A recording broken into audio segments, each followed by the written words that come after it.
कुंभ 2027 को लेकर गुरुवार को गढ़वाल कमिश्नर विनय शंकर पांडे ने अधिकारियों के साथ बैठक कर विभागों के कुंभ में किए जाने वाले कामों की समीक्षा की। हरिद्वार, देहरादून, टिहरी के जिलाधिकारी, एसएसपी सहित कई विभागों के अधिकारी बैठक में मौजूद रहे। मेला कंट्रोल टावर में हुई इस बैठक के हरिद्वार ऋषिकेश में नए घाटों और पुलों के निर्माण को लेकर चर्चा हुई।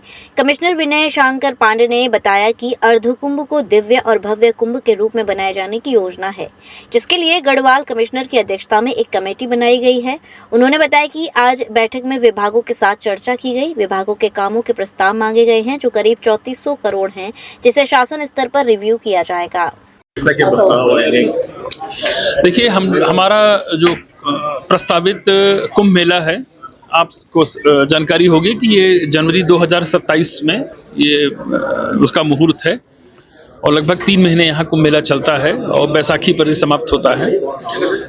माननीय मुख्यमंत्री जी ने इस बार ये घोषणा की थी और सभी संत समाज से, उनके आशीर्वाद से, उनसे विचार विमर्श करके कि इस बार के अर्ध कुंभ को हम कुंभ का रूप में बुलाएंगे और भव्य और दिव्य कुंभ का आयोजन होगा।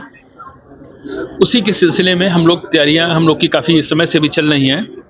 शासन स्तर से इसमें जो समिति बनाई गई है, उसमें मंडलायुक्त की अध्यक्षता में ही एक कमेटी बनाई गई है और जिसमें मेलाधिकारी और डीआईजी या आईजी मेला, बाकी सभी विभागों के वरिष्ठ अधिकारी हैं। जो काम कुंभ के पूरे आयोजन को एक सुगम और यात्री जो हमारे आएंगे श्रद्धालु, उनको सुविधा प्रदान कर सकें, उसके लिए क्या क्या काम होने चाहिए, इसकी प्लानिंग काफ़ी लंबे समय से चल रही थी। तो आज उसी गवर्निंग बॉडी की एक बैठक थी और आप लोगों ने भी देखा होगा, सबका विस्तृत प्रेजेंटेशन हुआ है।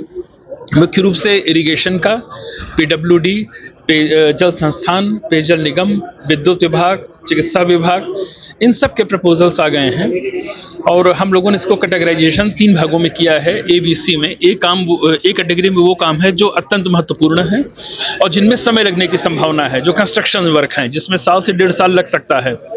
तो उन सभी का कैटेगराइजेशन कर लिया गया है। सारे कामों का जो एक प्रपोजल बना है, वो लगभग 3400 करोड़ रुपए का एक प्रपोजल बना है। ये सारे प्रस्ताव 1-2 दिन में शासन को भेज दिए जाएंगे और प्राथमिकता के आधार पर फिर शासन भी अपनी एक रिव्यू करेगा उसको।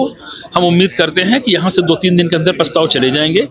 फिर जो माननीय चीफ सेक्रेटरी साहब की अध्यक्षता में कमेटी है, वो उसको एक बार रिविजिट करेगी और फिर वो फाइनली भारत सरकार को भेजे जाएंगे।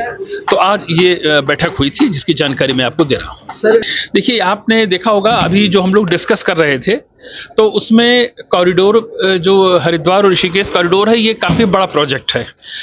हम अपने कुंभ के इस फर्स्ट फेज में कॉरिडोर के जो काम प्रस्तावित है, केवल उन्हीं कामों को हम इसमें टेकअप कर रहे हैं जो फर्स्ट फेज में किए जाएं और जो दिसंबर 2026 तक तैयार हो जाएं। क्योंकि आपको पता है कि जब कुंभ में लोगों का आना जाना शुरू होता है तो कोई निर्माण कार्य हो नहीं सकता।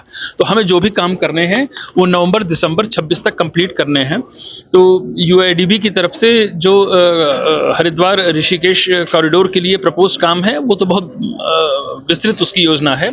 लेकिन मेले के लिहाज से, कुंभ मेले के लिहाज से जो काम हमको लगता है कि हाँ जरूरी है और जिसको हमें करना सहज और सुलभ है, उन कामों को ही हम टेकअप करके उसमें शामिल करेंगे, उसको प्रपोज करेंगे। वो हो गया है, वो हम लोगों ने इसमें शामिल कर लिया है। JV हेल्थ केयर अब ब्रिजवासियों के लिए लेकर आया है हर प्रकार की चिकित्सकीय सुविधाएं, वो भी एक छत के ही नीचे।